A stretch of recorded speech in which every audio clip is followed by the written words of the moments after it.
All right, welcome everybody to our second October one. And unfortunately, if you missed last week, we had to reschedule because the speaker had a technical issue. So Bob Freeland has moved to November 7th because Sue Strahan had a conflict, so she has moved until 2024. So we'll be talking about Cafe Brulette in a couple of months. But just wanted to go over. Let me bring it up our next come member lecture series on November 21st. November 7th, we have Bob Freeland talking about America 250 and the work that's being done for the 250th anniversary of the United States of America. November 21st, we have Dr. Lenora Tate, who's doing From Desegregation to Ownership. And then on December 9th, we're going to be doing our 10th annual symposium, When the Fair Comes to Town, in 1884 and 1984 New Orleans World's Fairs. So I hope you take advantage of that and come out to these lectures and let me let somebody in. There we go. So I hope you take advantage of those. But tonight we're going to be talking about a very interesting lecture. We're going to be talking. Let me bring up my information here. Bobby Ticknor. He's a senior reference associate with the Historic New Orleans Collection. He's going to look at a one-star general from Gretna, Louisiana. So, Bobby, I want to welcome you tonight to the Friends of the Cabildo lecture series, and thank you so much for doing this tonight. Thank you for having me, Jason, and welcome. So tonight I'm going to talk about, well, as you can see in the title, Brigadier General Louis Joseph Fortier. He's, as we're going to get into, he's from Gretna, Louisiana, but also his papers and his collection is at the Historic New Orleans Collection, which is where I work. So I'm not a World War II scholar. I haven't written books about World War II, and I'm not going to be able to go into detailed troop movements across southern France in 1945.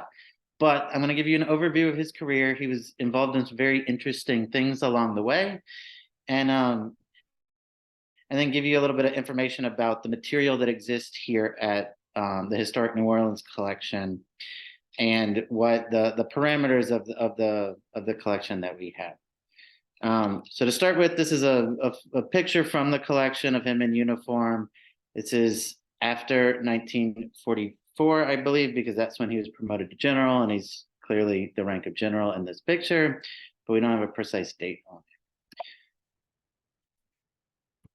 So this is an outline of the arrangement of his papers.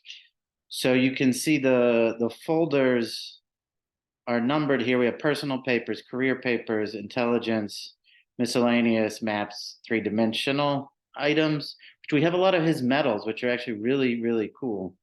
But it's about 2,500 folders. It's a huge collection.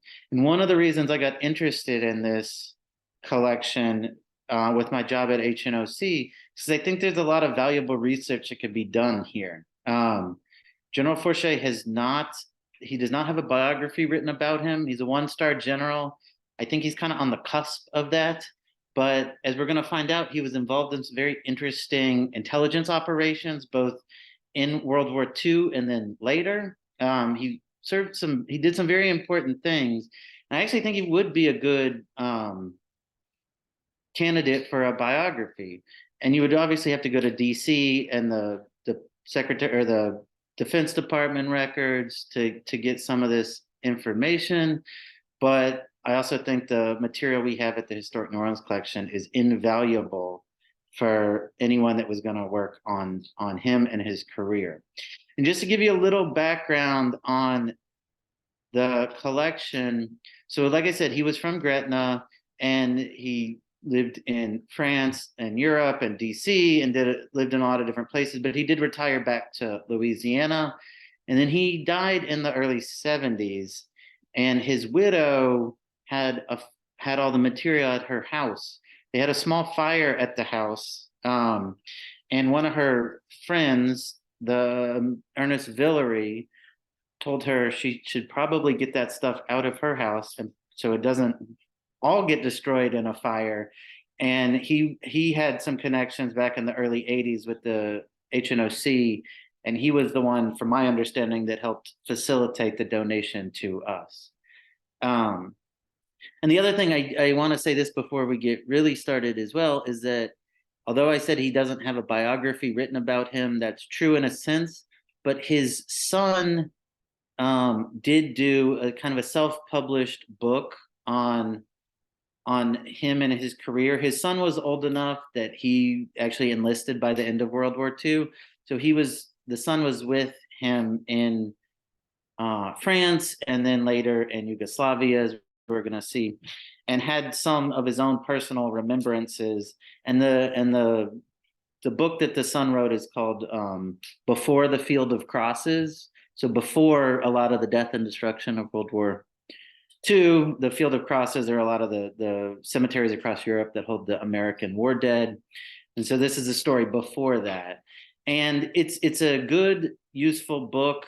It is a personal remembrance. He's got a lot of personal anecdotes, but also a lot of personal thoughts about the war. And but it tells a lot of the stories that you couldn't get otherwise, especially since the people in this story are all deceased now. So we can't go interview General Fortier. And the other thing I want to add is his son wrote that book, but he had 3 children, and he had a daughter. He actually had 2 daughters. One of his daughters a few years ago was in her 90s and came into the Historic New Orleans collection and met with me. This is before I had done this work and given this presentation, but she met with me and she was kind of trying to get her own memories and memoirs in order. She spent a lot of her time, I think she worked for the Department of Labor, but actually lived in Manhattan. And she was in her mid 90s, 5 or 6 years ago. And I don't know if she's still alive or not. I may be guessing that she's not based on how old she was. But anyway, she actually came in and talked to me and told me some of the stories about him. So you can see the big collection here. So let's get started. So General Fortier was born April 8th, 1892, to Joseph Edgar Fortier and Estelle LeBeuf Fortier. The Fortier family, as probably a lot of you know, is an old colonial era 18th century family. And the most famous Fortier that we know in New Orleans, most likely, is Elsie Fortier, the historian. I think he was a Tulane professor. And if my genealogy that I did on this research is correct, they are 3rd cousins. They're distant cousins. I'm not sure they knew each other or not. I actually think Elsie Fortier was a little bit older than Joseph Fortier here. I don't know if they met or not, but they are related, even if it's distant. So his family lived in Gretna. I think his dad was a good businessman at one point, but then some of the stories, he invested in some mining operations in South America and lost the family fortune. And they moved to Gretna without a lot of resources. Actually, he lived with his grandmother in Gretna when the family kind of fell on hard times. He graduated high school at age 16 in 1909, and then he enrolled at Tulane University, where he studied engineering, and he graduated from Tulane with a BA in civil engineering in 1913. From 1913 to 1917, he worked as a civil engineer on rivers and harbors in the New Orleans district of the Corps of Engineers. And then just a few days after the declaration of World War I, he entered the military, and he was appointed a 2nd lieutenant as a field artillery officer, serving with the 2nd Division. And the World War I story is interesting enough, but I'm focusing mainly today on World War II. So just to kind of skip through that very quickly, he did see combat in 3 major engagements in France, in Saint-Mihiel, the Belleau Woods, and Soissons engagements. And then not too long after World War I was over, he returned. He was still in the Army. He really liked the military and obviously made a career out of it. stays in the Army. He gets sent to a grad program at Auburn University. And it was called a Master's of Science. He graduated with that in 1923, majoring in political science and international relations. His thesis was Our Relations with Mexico. After that, he goes to the Philippines with the United States Army in 1924 to 1926. That's actually when his son was born in the Philippines. And then he comes back to the United States again, goes to the Army War College.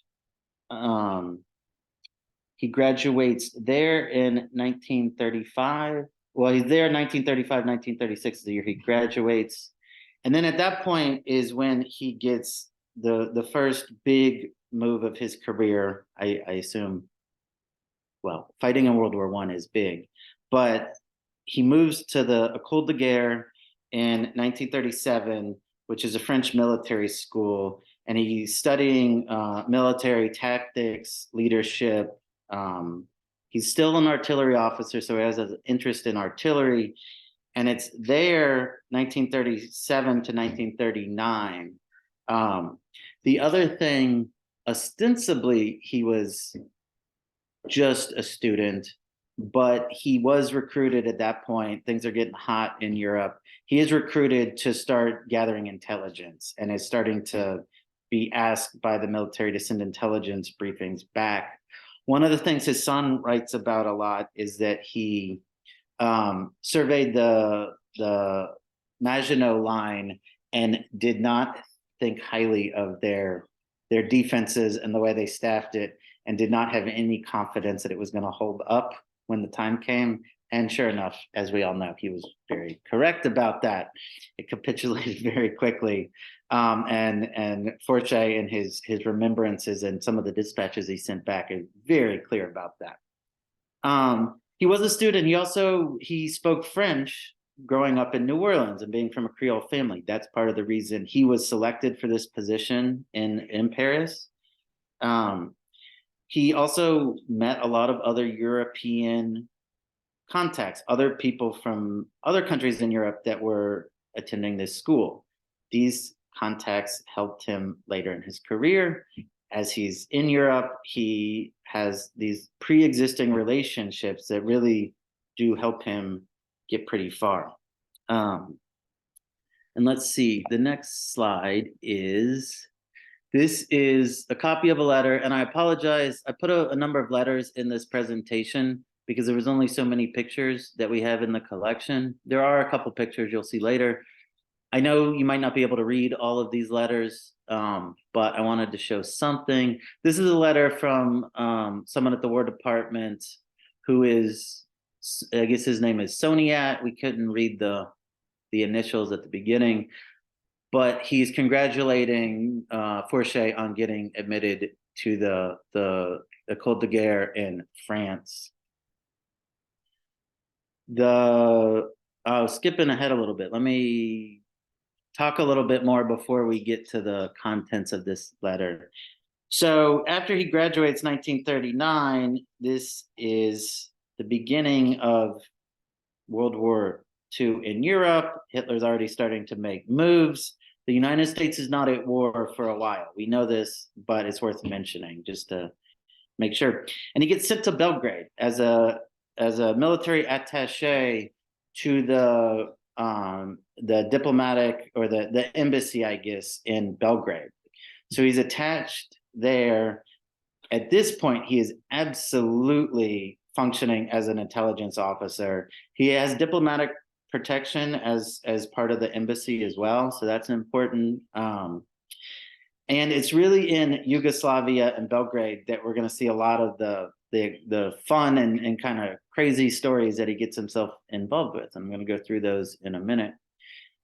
He is in Belgrade from 1939 to 1941.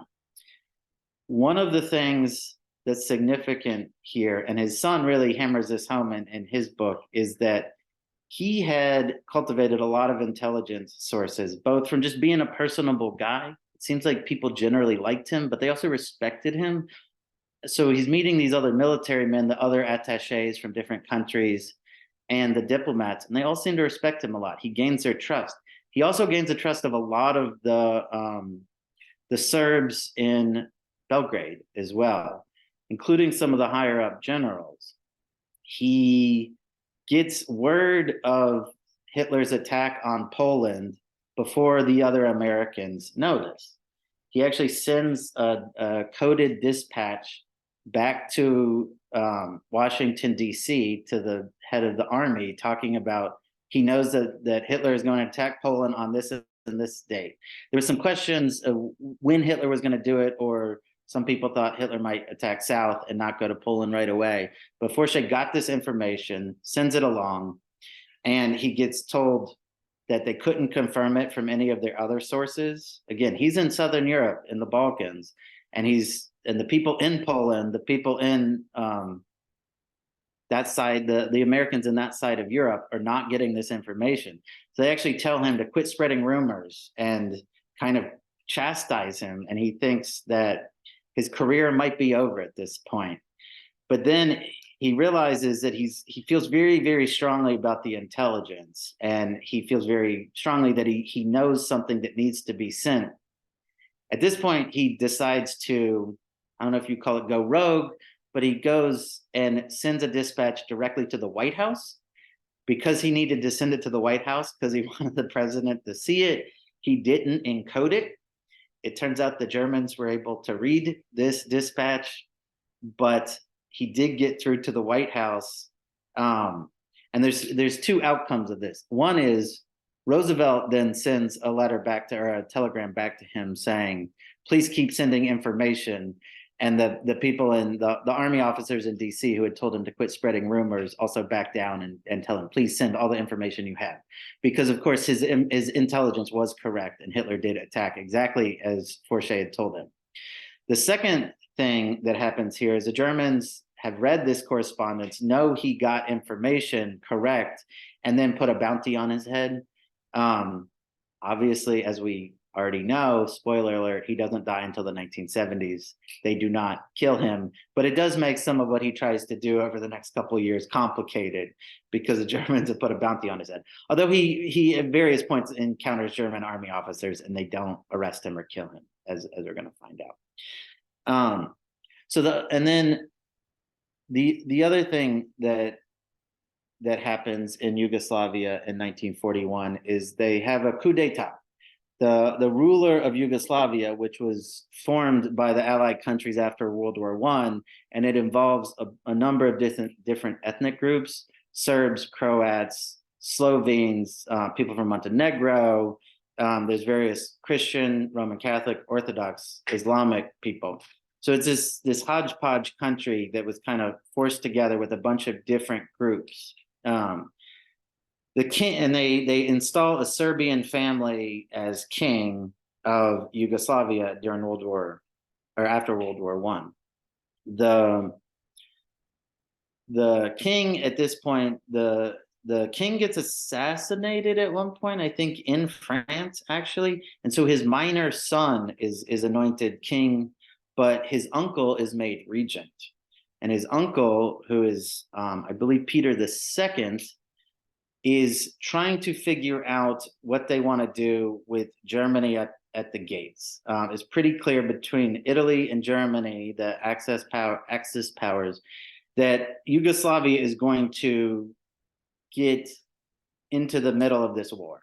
And Fortier keeps talking about this too. He's pretty clear that that war is coming to Yugoslavia. They're not going to be left alone. They're trying to stay neutral.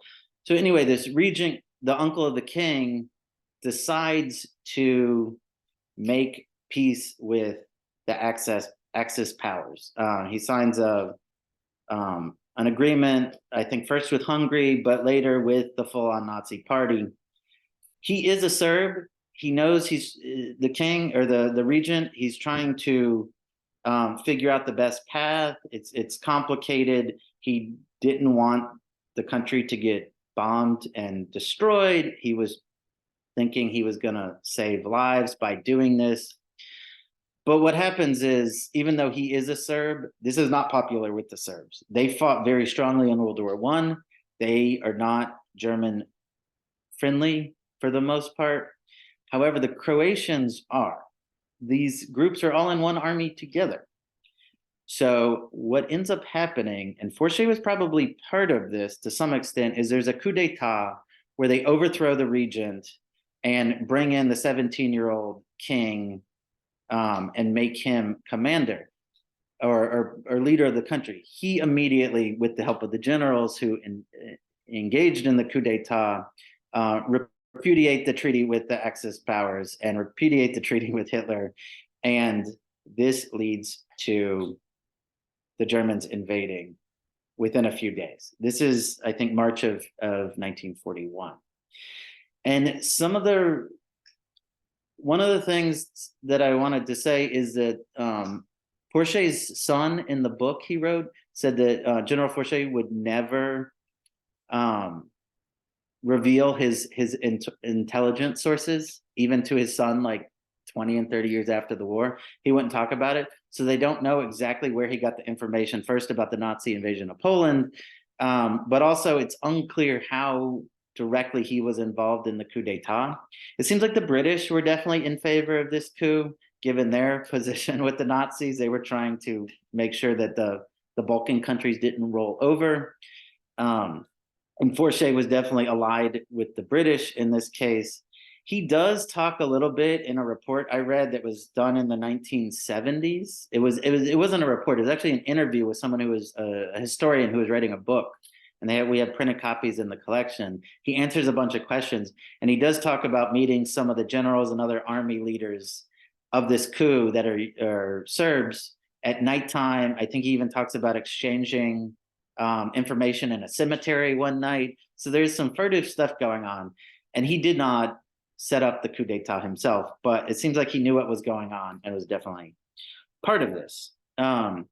Anyway, the Nazis get upset, obviously, as the treaty has been dissolved with the new leadership, and they attack Yugoslavia.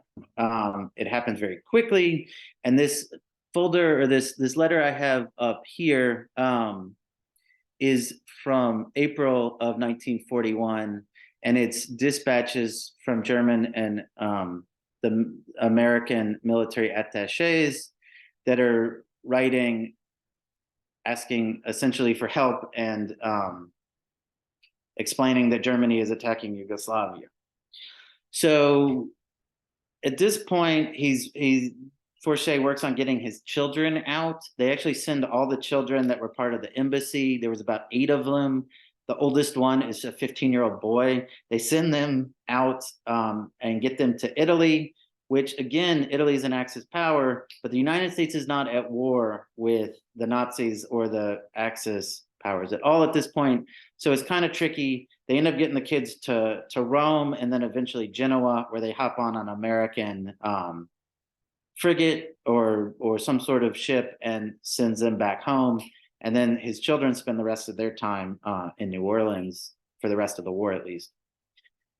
His wife decides to stay in Belgrade with him, and at one point, when it's starting to really get shelled pretty heavily, his wife does try to leave. They're trying to get her to Italy too, so she can get home. She is not able to cross the border, but from Yugoslavia to Italy, and actually comes back to Belgrade.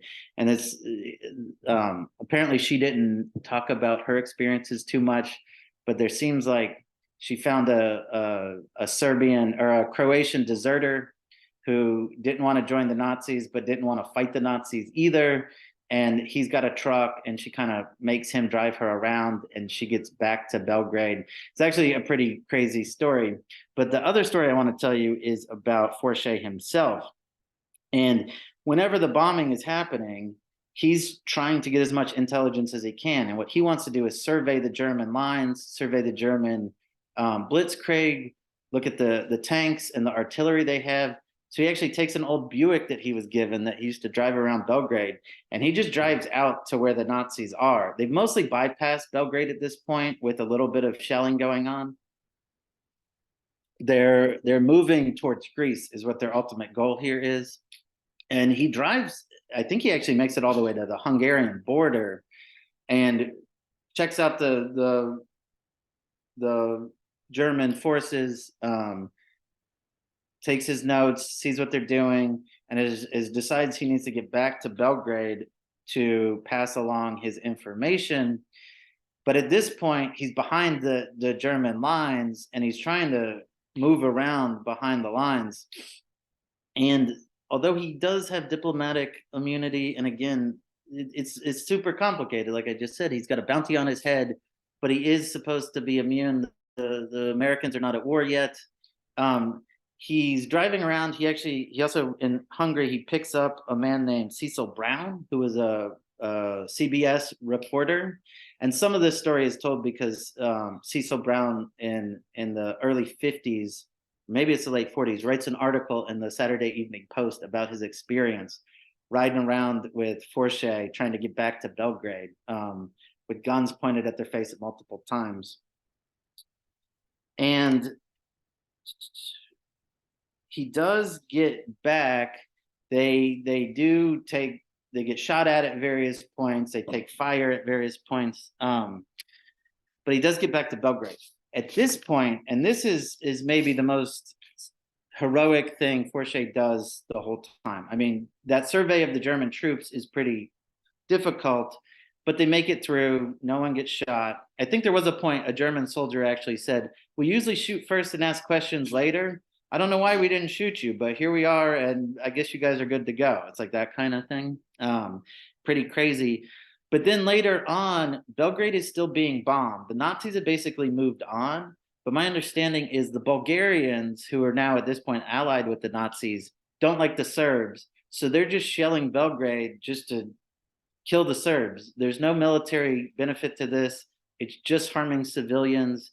The infrastructure was neutralized when the Nazis first moved through, but they weren't interested in just leveling the city.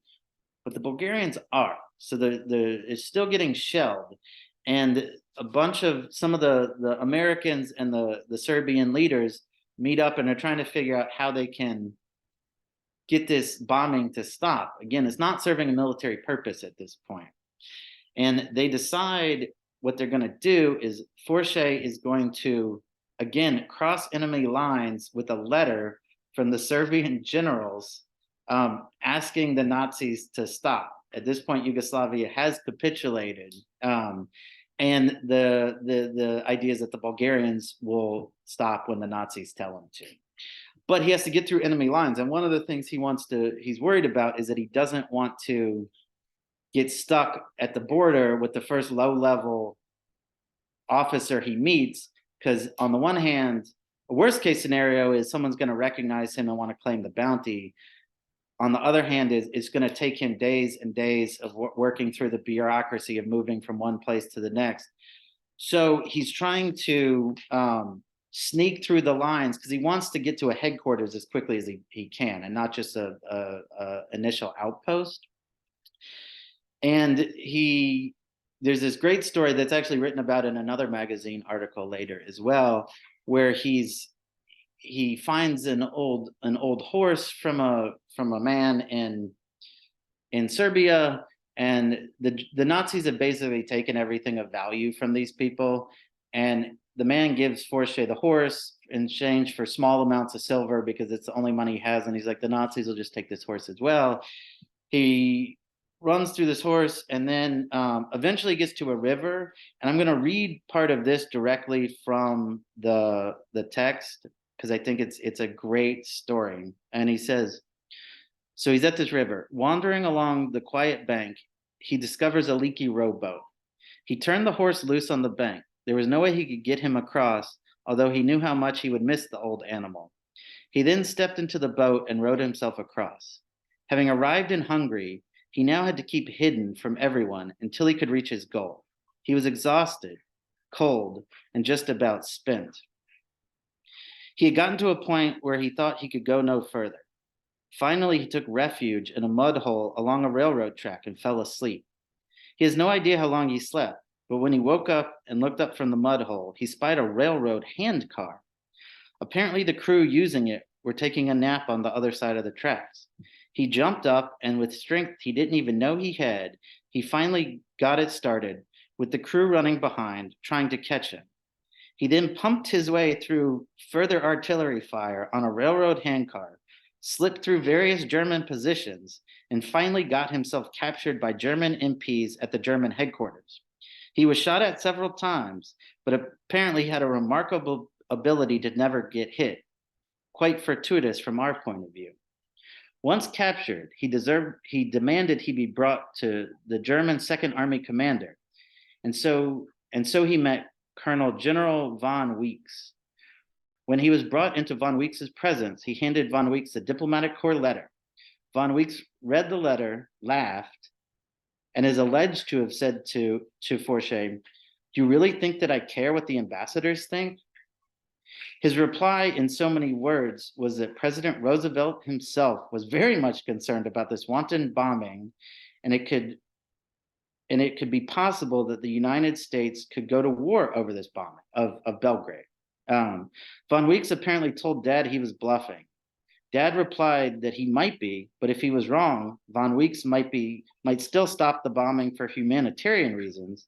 But if he was right, i.e., right that the United States were ready to attack over this, the German commander could be in for real trouble.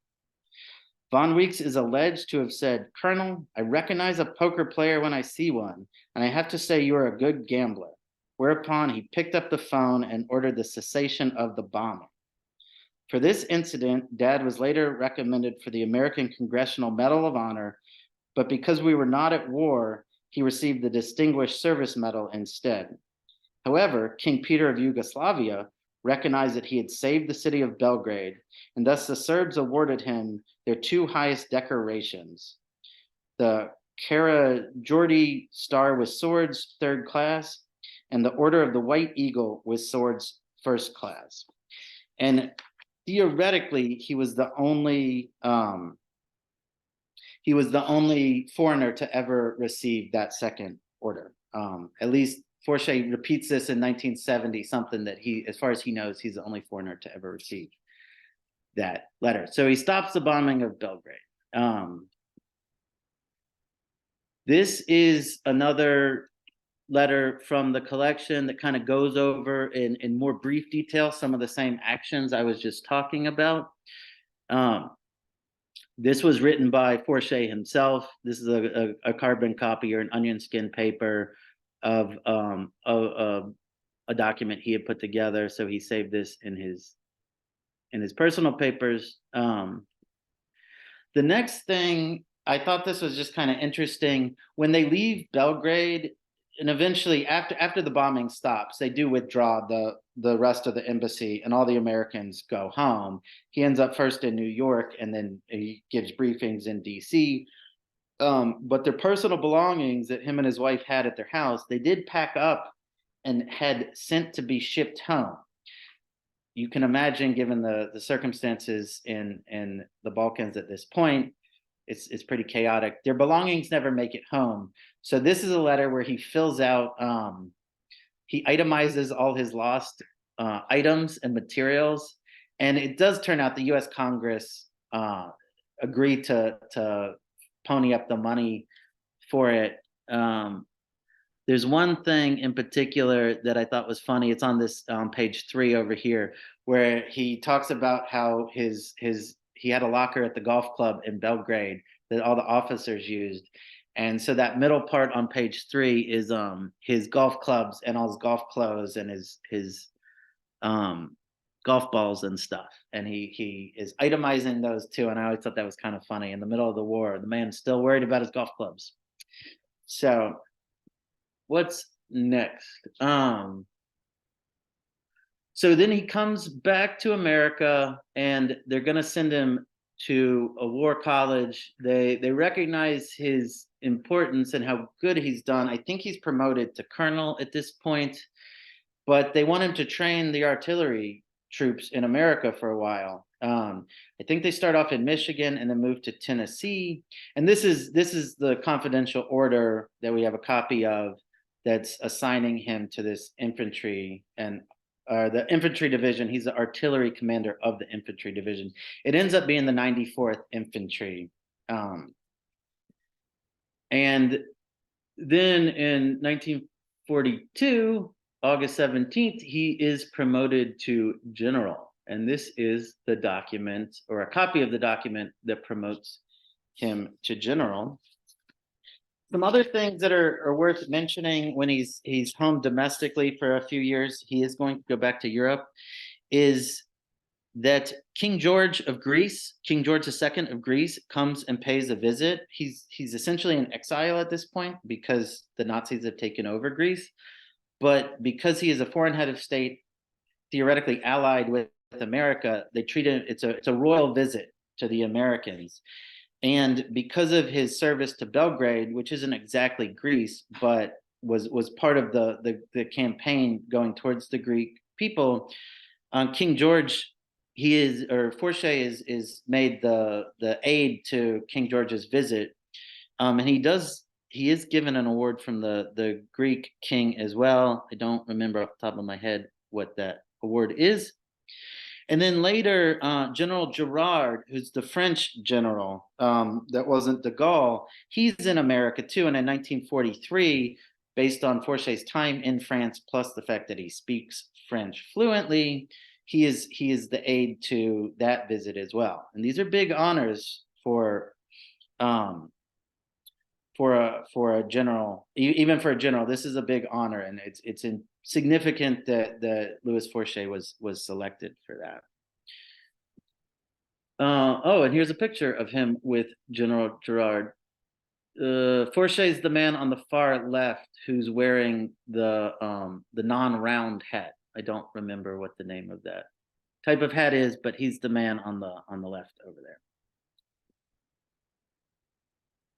This is interesting. Like I told you, he did start training artillery groups, and they moved first from Michigan. I think they're actually maybe in Kansas or Oklahoma for a little while, but then they settle in Tennessee. Well, eventually they're going to move these people, this training group, to Mississippi. And so Fortier moves back to Mississippi. It's close to New Orleans, and he writes to a friend of his saying, I don't have too many contacts in Louisiana anymore, but what he wants is information on where he can take the officers to go duck hunting at a lodge in Mississippi. And then he also asked them if they could hook up Sugar Bowl tickets for him and a few of the officers while they're here, which I just thought was kind of a cute thing that I found in the archives, that he wanted to go to the Sugar Bowl in, I guess it would be January 1944. Here's another picture. I'm not even sure I know where this one is, but General Fortier is the man in the middle with his hands behind his back right there. And then this is jumping ahead a little bit, so let me catch up with the rest of the story here. He leads his artillery division back to Europe. He eventually is going to join the Third Army under Patton. But they don't fight at Normandy, but they move into Brittany after the Normandy landing has kind of cleared the way. And his artillery division is supposed to contain the Nazis in some of the ports, I think in what's now Belgium. They do a pretty good job of that, are successful, and especially they start running low on ammunition. But they are able to hold. They don't fight the Nazis straight up, but they're trying to just hold them in the port and prevent them from basically going around and attacking the advancing American army that's gone through Normandy, attacking them from the rear. So his job is to keep this army of 30,000 Nazis in place, and he is successful at that.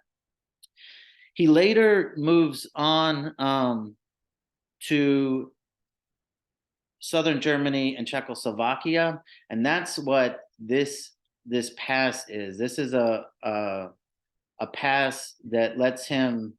It has Czech, German, and Russian language on it, and it's at the time when his army has moved to Czechoslovakia, they're trying to deal with the Russians as well. They're basically working on closing in on Berlin, and this pass just shows all three languages with his name on it, so he can pass through different parts of occupied territory.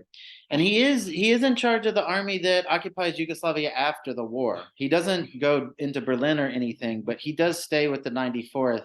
And they, for a couple years after the war, they maintain some occupation in Czechoslovakia, and he's got a role in that. I guess before I get to this is 1947. But just to finish up the rest of what he does in his career is he after the war, he has various military assignments, including he works with the military staff committee that helps found the United Nations, and he's a senior War Department representative in the organization of what becomes the Central Intelligence Agency. So in the late 40s and into the early 50s, he does he becomes more of an intelligence officer and is involved in the early formation of the CIA. He does stay active duty. I think he retires in 1950, but he stays active duty for at least the very beginning of Korea. Sees a little bit of combat in Korea, not a lot. But again, was involved in intelligence operations. This letter is interesting. This is a letter from 1947 that was sent to him by a German soldier, a Nazi, that he met at one point when he was in Belgrade. And the soldier is basically kind of writing to him, seeing how he's doing. The guy is kind of down on his luck, as a Nazi in 1947 might be. He doesn't have much money. He doesn't have a lot. And he's kind of, without directly asking it, without directly coming out and saying it, seems to be asking Fortier if he can give him a helping hand. I don't know the result of this letter. I just thought it was interesting that he made this kind of impression on a German soldier. I told you a lot of the soldiers respected him, and he did respect at least the fighting skills of the Germans. He didn't necessarily know exactly what was going on with the SS and the concentration camps at this point, but he had a healthy respect for their use of mechanized tanks, airplanes, artillery, and the discipline of their soldiers, and they respected him in return. There's a story I didn't get to because I don't want to run out of time, but there's a quick story I didn't get to where one of the German generals he meets at one point, they make a $10,000 or 10,000 mark bet that the Germans are going to win the war, or the Americans and the Allies are going to win the war. And apparently, one of the things Fortier tells the German guy is that it's again before Pearl Harbor, but he's telling them that they're underestimating the manufacturing capacity of the United States and don't understand how once that gets going, it's going to change everything. And of course, he was right about that. And the story goes that he does end up encountering this German officer later. And I think actually the German officer only wants to surrender to him. And actually, we have a little bit of time, so I'll read this passage because I know why I wanted to include it. It's the same officer that he met when he went into Hungary, when he went behind enemy lines. So in the spring of 1945, the Third U.S. Army rolled into Czechoslovakia. Dad received a call from its commander, General Patton, ordering him up to the headquarters. It seemed that the commander of the Germany's army, operating in Bavaria, was petitioning to surrender, but its commanding officer only wanted to negotiate with General Fortier. Needless to say, this did not please Patton. Dad asked who this commanding officer was. When he found out that the German field marshal was von Weeks, the same man with whom he had made a bet in 1941, he told Patton the story, and thus Patton authorized him to fly to von Weeks' headquarters to complete the surrender. Upon his arrival, Marshal Van Weeks greeted him as an old friend and then formally surrendered both his beautiful gold sword and his Luger pistol. Dad initially refused to take the items, but Von Weeks made it clear that he wished Dad to have them instead of some MP he would meet later. Von Weeks was well aware of the propensity of GIs of any army to take home souvenirs. Thus he insisted until Dad agreed. After the formal surrender, the two old soldiers discussed the surrender and reviewed the progress of the war since they had last met. Von Weeks, of course, blamed Hitler for Germany's defeat. Then, as Dad turned to leave, Marshal von Weeks pulled out a 10,000 mark bill, an honorable gesture of an honorable man paying off his debt. Dad was very moved and always considered it a highlight of his military career. Many a family wedding and birthday cake has since been cut with von Weeks' beautiful sword. So this letter on the screen is not from the same commander, but it's from another German soldier that he met. And I just thought it was interesting that these guys respected Fortier enough to, in 1947, write him a letter, or in Van Week's case, to only surrender to him. He will not surrender to Patton. He wants to surrender to Fortier. There's more to the story if you really want to get into the story of the 94th Artillery and the 94th Infantry. There's a pamphlet that's 56 pages that one of the guys, Captain Leland Gorley, wrote. We have a copy of it in the collection. To some extent, I didn't focus on the 95th Army because the stories of Fortier going behind enemy lines at Belgrade and helping stop the bombing are more individual stories of stuff that he did. Where this is more, he's a general leading a charge. You can read about their movements online pretty easily. Where some of the stories I was focusing on tonight are not as readily available. You can't Google all of those stories, but there's a copy of the book. There's a couple pictures of him. Well, picture him on the left, and I guess another colonel on the right. And here's another picture from his collection. General Maloney on the bald man on the left side here is on Fortier's left side, so he would be not the bald man.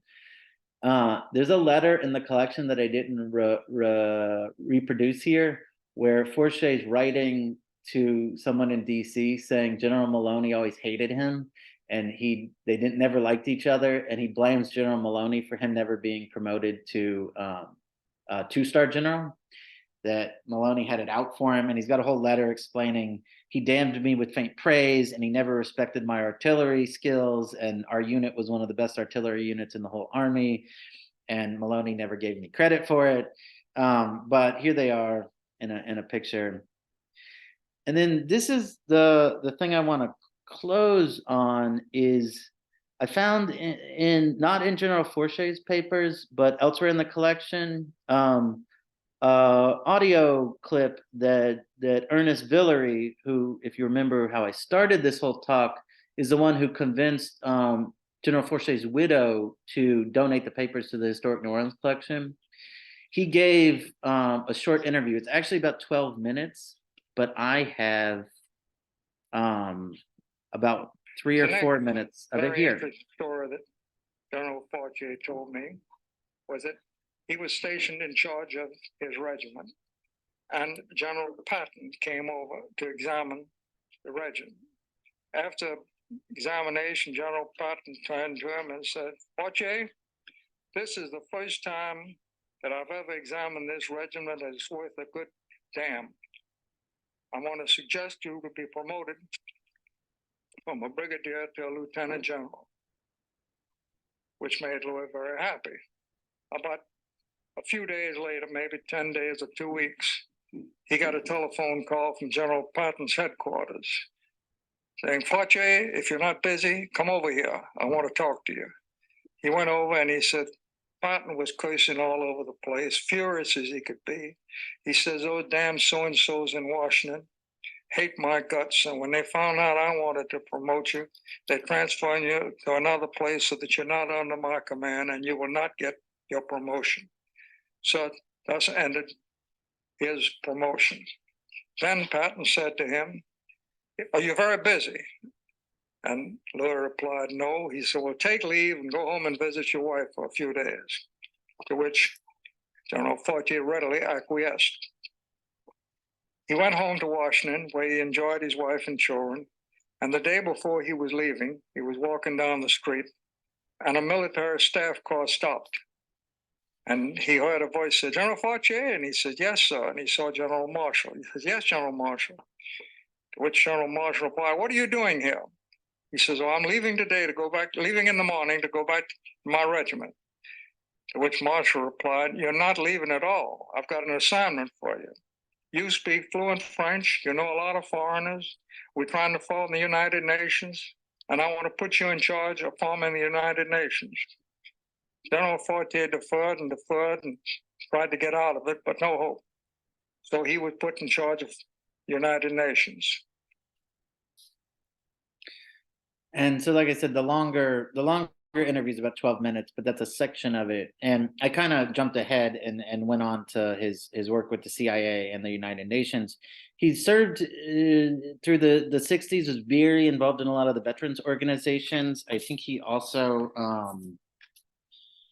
served as the Louisiana's Deputy Civil Defense Director. And he was the National Commander-in-Chief of the military orders of World War of the World Wars.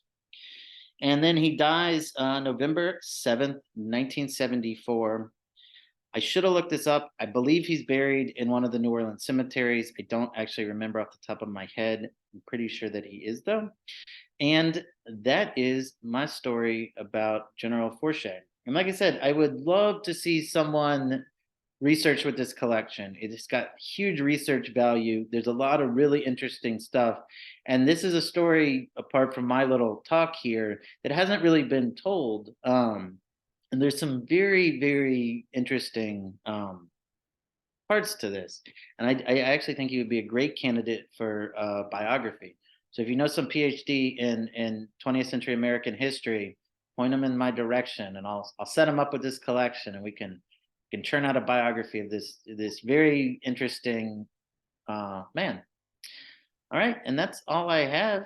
Let's see if we got any questions, Jason. Yeah, I've got some questions, Bobby. A really interesting topic, and a really interesting man that we should be proud of.